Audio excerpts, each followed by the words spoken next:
Have you wondered how to become successful? Have you wondered how successful people think? Over my career, I've had the privilege of interviewing probably hundreds and hundreds of highly successful people. And today, I'm going to share with you exactly how we think.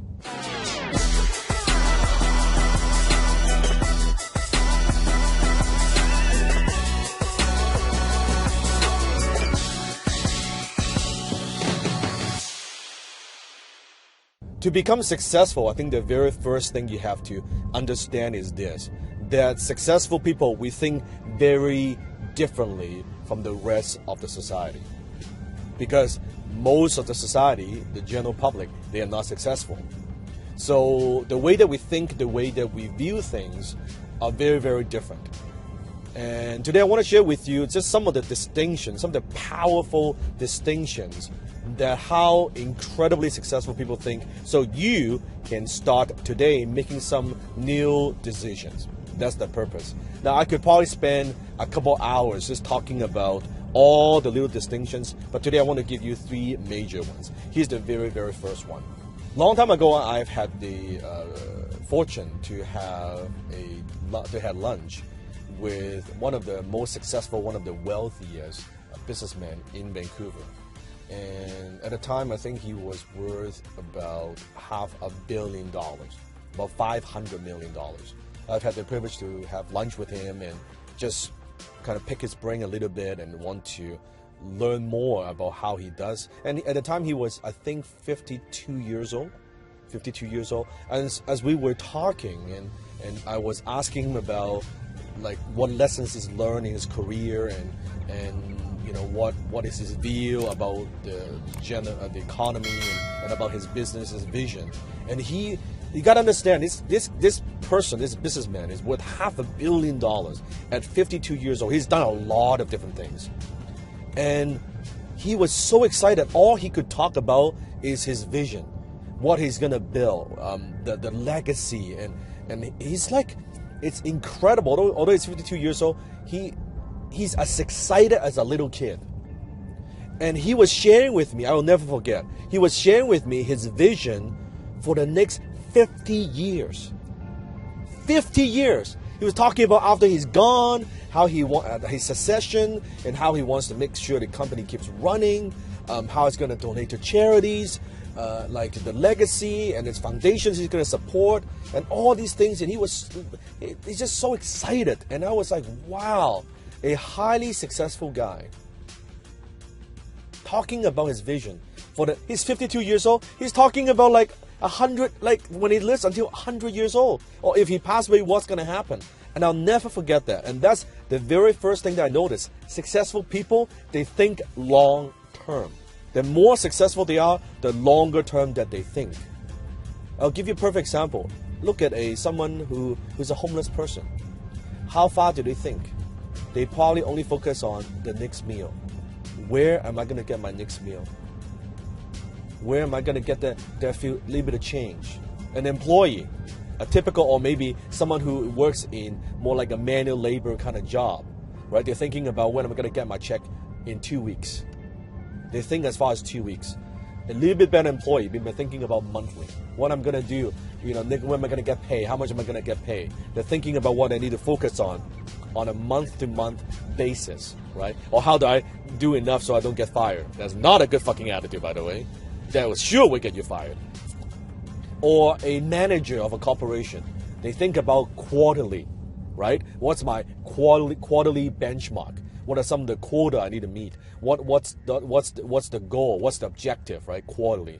An entrepreneur, a good entrepreneur, might think about a year out, right? In 1 year, what are my goals? What I want to accomplish in 1 year. So they think long term. Me, I think about 5 years out, 5 to 10 years out. So I would have a 10-year plan myself, and then I would like to reverse engineer what do I need to do in year 9, year 8, year 7, am I on track? And then I will break it down into monthly goals, and then I'll break it down into daily goals. If you've read my book, F You Money, you will know I believe in the concept of DIG, daily income goal, DIG, dig. And I break it down into my daily income goal. If you have not read my book, make sure you go to fumoney.com just to download the book. I can put a link somewhere below. It's for free. You can just download that. So successful people, they think long term, not short term. Second way that they think differently is, I believe that successful people, they think accurately. One of the most powerful principles in Think and Grow Rich by Napoleon Hill. Nobody talks about it, but it's accurate thinking. Accurate thinking. It means that they look at things as the way it is, not worse than it is, not better than it is, as it is. Unsuccessful people, very often they are overly optimistic, or they have an illusion, or it's going to work out. Yeah, man, I have no business acumen. I'm going to start this business, and within 21 days, I'm going to be racking in $20,000 a month. Although I don't know what the fuck I'm doing. That's being a fucking idiot. That's what it is. That's overly optimistic. What I notice is successful people, they think accurately. I think most of them, I describe them as what I call a realistic optimist. They have an optimistic view of what they're going to do. They believe in what they do. They believe in the product and services they deliver, but they're also realistic. They look at, what? This is where I'm in. This is where I want to go. What are some of the obstacles in between? Right? The three questions I always like to ask myself, it's in my office, in my home office, in front of me, I constantly something I ask myself is not, everything is going to work out perfectly. Everything is going to work exactly the way I planned. Hell fucking no. Three questions I ask myself all the time. What could go wrong? What could go wrong? What don't I know? And what don't I see? So what could go wrong? What don't I know? What don't I see? Those three powerful questions, something I want you to think about. It's not about being negative. Or Danny just being negative. It's not about being negative. It's about being realistic, being a realistic optimist, knowing your downside. Because I know if I can think of all the downside, all the stuff that could go wrong, and if I have a plan for it, and I know if those things come up, here's how I'm going to handle it, then I'm okay. Then my chance of success of that particular project, it's a lot higher. Does that make sense? You with me? So that's the second thing. Successful people, they think accurately.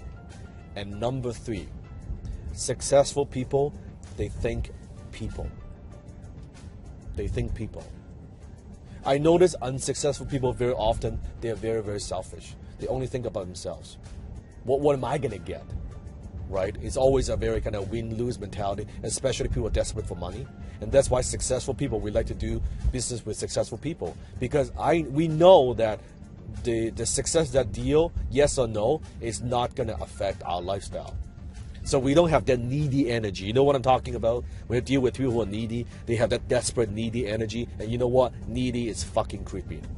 And that's why successful people like deal with successful people. They know your mentality. They know you have more of abundance mindset. And chances are, you might not necessarily guarantee, but you might not, fuck them over a little bit of money, right? Because no fucking bank ever been robbed by someone pulling up in a limousine. Never. It just doesn't happen, okay? Over the years, all the deals I've done, people who fuck me over and stab me in the back, guess what? It's people who are desperate for money, people who are unsuccessful. 9 out of 10 when I do business with other successful people, handshake, it's a simple deal. So, successful people, they think about people. They think about their customers. They think about their employees. They think about their vendors. They think about how can I deliver more value to the marketplace. That's the reason why they're successful in the first fucking place. You think about it. They think about how can I communicate in a way that the marketplace will understand what I'm saying. They don't think about, here's what I want to do, here's what I want to sell, I'm going to shovel this down their throat. Fuck that shit, it doesn't work. They take themselves out of the picture and say, they think about people. How can I deliver value to the marketplace? How can I retain more of my clients? How can I wow my clients? How can I make sure that my employees perform at a high level? How can I coach them? They think about other people. When you think about other people, guess what? It's easy because now they support you. They want you to be successful. They want to support you on your journey. I think that's very, very critical. People a lot of time they talk about self-made, I'm a self-made man, I'm a self-made woman, I'm self-made. millionaire, I don't believe there's such a thing as a self-made millionaire. Every single millionaire that I know, they're all team-made millionaire. They're all team-made. Without their team, they're nothing. Without my team, I'm nothing. I can do what I do because I have a strong team. It's about leadership. So those are the three ways I think successful people think differently from unsuccessful people.